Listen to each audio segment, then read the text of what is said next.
নমস্কাৰ, আজি হৈছে 16 এপ্ৰিল। এই মুহূৰ্তত সন্ধিয়াৰ কেইবাটাও ব্ৰেকিং নিউজ আহি পৰিছে। দিব লৈছোঁ সন্ধিয়াৰ প্ৰথমটো খবৰ। গো ৰক্ষকৰ ভূমিকাত মুখ্যমন্ত্ৰী হিমন্ত বিশ্ব শৰ্মা। ডক্টৰ হিমন্ত বিশ্ব শৰ্মাই পালন কৰিলেনে গৰু বিহু? এই প্ৰশ্ন উত্থাপিত হয়। মুখ্যমন্ত্ৰী সামাজিক মাধ্যমৰ পৃষ্ঠাত নাই গৰু বিহু পালনৰ এখনো ফটো অথবা ভিডিঅ'। গো ৰক্ষকৰ ভূমিকাত অৱতীৰ্ণ হোৱা ডক্টৰ হিমন্ত বিশ্ব শৰ্মাক গৰু বিহু পালন কৰা দেখিলেনে বুলি তেওঁ প্ৰশ্ন উত্থাপিত হয় একাংশৰ মনত। আগবঢ়াইছোঁ আন এটা খবৰ। বাংলাদেশী নাগৰিকক ঘূৰাই লোৱাৰ বাবে ভাৰতৰ আৰু বাংলাদেশৰ মাজত কোনো চুক্তি নাই।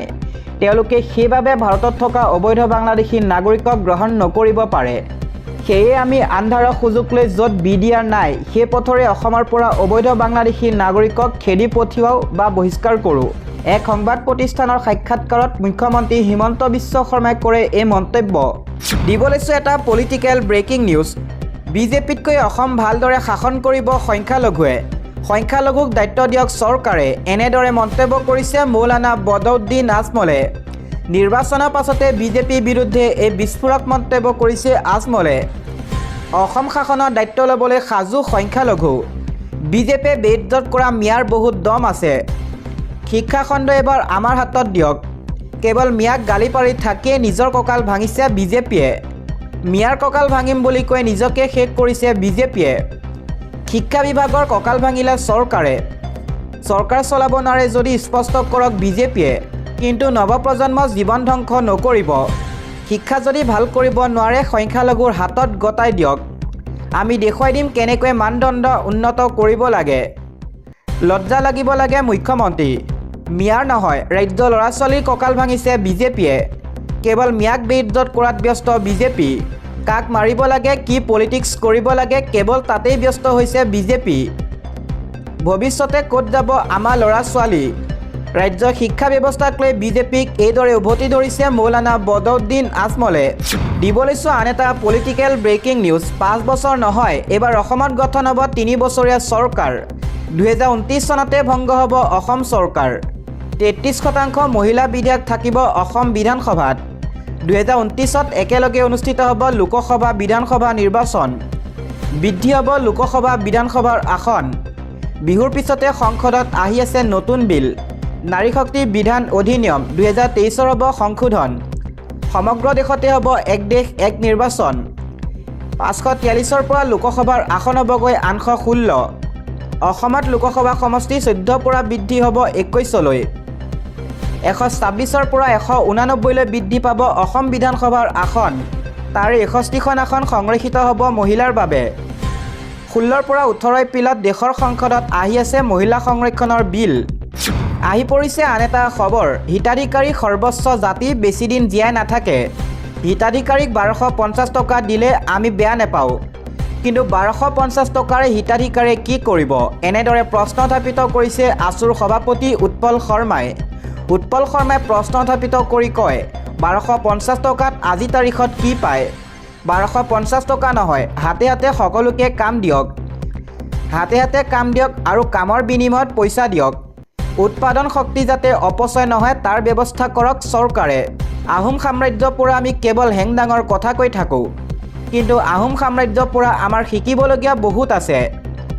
আহোম স্বৰ্গদেউসকল বিনা পৰিশ্ৰমৰ পাৰিশ্ৰমিকৰ পৰিপন্থী আছিল। সম্পদৰ জৰিয়তে অৰ্থনীতিৰ উত্তৰণত বিশ্বাসী আছিল আহোম স্বৰ্গদেউ। অসমত ইছলামৰ শিপা বহু বছৰ পুৰণি।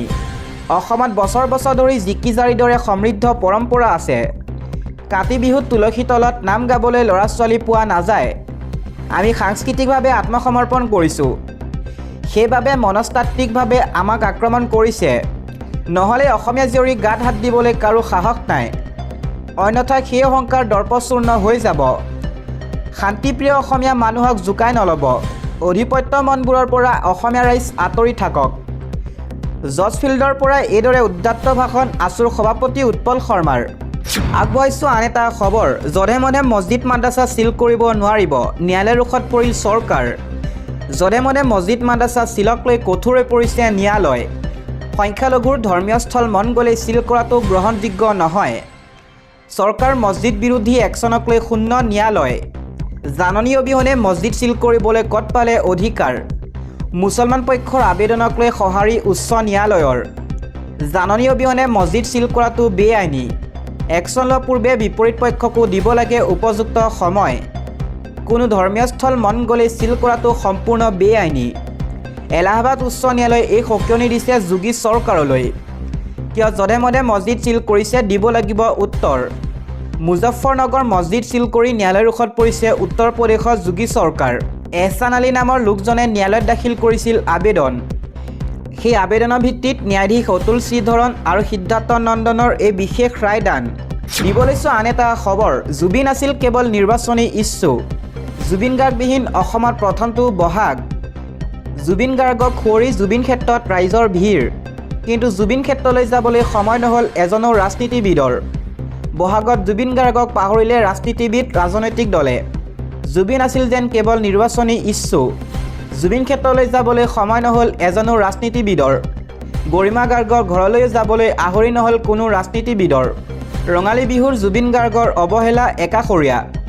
এয়াই নেকি ৰাজনীতিবিদৰ প্ৰকৃত ছবিখন? ইমান অৱহেলা উপেক্ষা কিয়, এই প্ৰশ্ন অসমবাসীৰ। দিব লৈছোঁ আন এটা খবৰ। অগপই ডাবল ডিজিট লাভ কৰাটো খাটাং।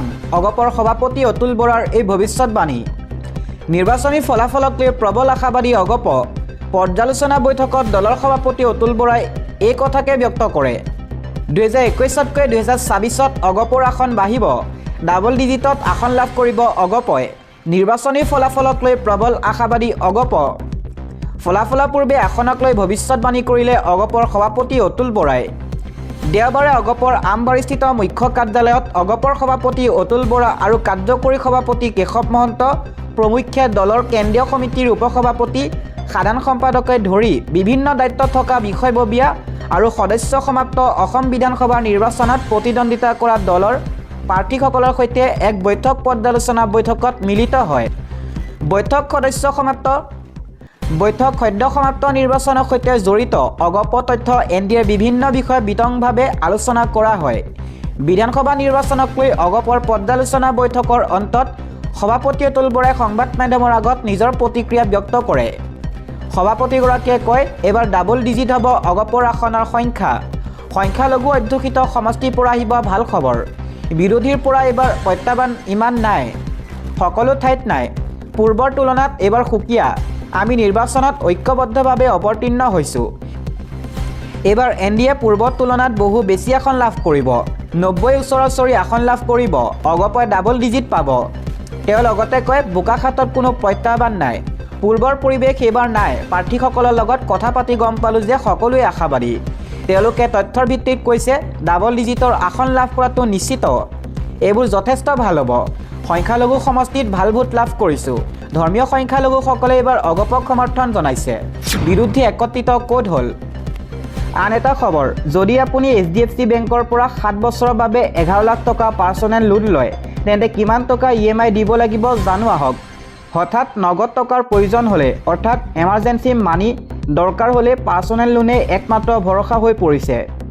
আৰু এই টকা যিকোনো প্ৰয়োজনত খৰচ কৰা যায়, সেয়া বিবাহেই হওক বা বিদেশ যাত্ৰাই হওক। কিন্তু হোম লোন বা কাৰ লোনৰ দৰে ইয়াত কোনো বাধ্যবাধকতা নাই। পাৰ্চনেল লোনত বৰ্তমান ইণ্টাৰেষ্ট ৰেট অৰ্থাৎ সুদৰ হাৰ 8.55%ৰ পৰা আনুমানিক 36% পৰ্যন্ত হ'ব পাৰে। সুদৰ হাৰ অৰ্থাৎ ইণ্টাৰেষ্ট ৰেট নিৰ্ধাৰিত হয় ঋণ গ্ৰহীতাৰ ক্ৰেডিট স্ক'ৰ, আয় অৰ্থাৎ ইনকাম আৰু অন্যান্য বেংক লেনদেনৰ ওপৰত ভিত্তি কৰে। পাৰ্চনেল লোন মানে আনচিকিউৰ্ড লোন, সেয়ে সুদৰ হাৰ বেছি। ঋণ গ্ৰহীতাই সম্পূৰ্ণ ম্যাদ জুৰি নিয়মিতভাৱে ঋণ পৰিশোধ কৰিব পাৰে। ঋণৰ বোজা কমাব খুজিলে প্ৰিক্লোজ কৰাৰ সুবিধাও আছে। সেয়ে ঋণ অৰ্থাৎ লোন যদি শেষ কৰিলেও পাৰ্চনেল লোন বন্ধ নহয়। ইয়াৰ নিৰ্দিষ্ট পদ্ধতি আছে, সেয়া মানিব লাগিব। ইয়াৰ বাবে ঋণদাতা অৰ্থাৎ যোনে লোনটো লয়, সংস্থাৰ পৰা সকলোবোৰ তথ্য জানি লোৱাৰ প্ৰয়োজন আছে। যদি HDFC বেংকৰ পৰা 7 বছৰৰ বাবে 11 লাখ টকাৰ পাৰ্চনেল লোন ল'লে, প্ৰতি মাহে কিমান টকা EMI দিব লাগিব? এই প্ৰশ্ন আছে সকলোৰে মনত। আৰু সুদৰ হাৰ কিমান হ'ব, অৰ্থাৎ ইণ্টাৰেষ্ট ৰেট কিমান? HDFC বেংকৰ পাৰ্চনেল লোনৰ ক্ষেত্ৰত 10.85%ৰ পৰা 28% পৰ্যন্ত সুদ অফাৰ কৰা হৈছে। এই ক্ষেত্ৰত জানি ৰখা প্ৰয়োজন যে যিসকলৰ ক্ৰেডিট স্ক'ৰ ভাল, তেওঁলোকৰ পাৰ্চনেল লোনৰ ক্ষেত্ৰত কম সুদ লোৱা হয়। HDFC বেংকত পাৰ্চনেল লোনৰ বাবে প্ৰচেছিং ফি হিচাপে দিব লাগে 6,500 টকা। HDFC বেংকত পাৰ্চনেল লোনৰ বাবে প্ৰচেছিং ফি হিচাপে দিব লাগে 6,500 টকা। ইয়াৰ উপৰি ইয়াৰ সৈতে GST যোগ কৰা হয়। সুদৰ হাৰ অনুসৰি HDFC বেংকৰ পৰা 7 বছৰৰ বাবে 11 লাখ টকা পাৰ্চনেল লোন ল'লে প্ৰতি মাহে কিমান টকা EMI দিব লাগিব? সুদৰ হাৰ অনুসৰি HDFC বেংকৰ পৰা 7 বছৰৰ বাবে 11 লাখ টকাৰ পাৰ্চনেল লোন ল'লে সুদৰ বাবদ কিমান টকা দিব লাগিব? এই সুদৰ হাৰ অৰ্থাৎ ইণ্টাৰেষ্ট ৰেট অনুসৰি HDFC বেংকৰ পৰা 7 বছৰৰ বাবে 11 লাখ টকা পাৰ্চনেল লোন ল'লে প্ৰতি মাহে 18,748 টকাকৈ দিব লাগিব। EMI দিব লাগিব। এই সুদৰ হাৰ অনুসৰি HDFC বেংকৰ পৰা 7 বছৰৰ বাবে 11 লাখ টকা পাৰ্চনেল লোন ল'লে সুদৰ বাবদ মুঠ 4,74,835 টকা দিব লাগিব। অৰ্থাৎ HDFC বেংকৰ পৰা 7 বছৰৰ বাবে 11 লাখ টকা পাৰ্চনেল লোন ল'লে মুঠ 15,74,835 টকা পৰিশোধ কৰিব লাগে।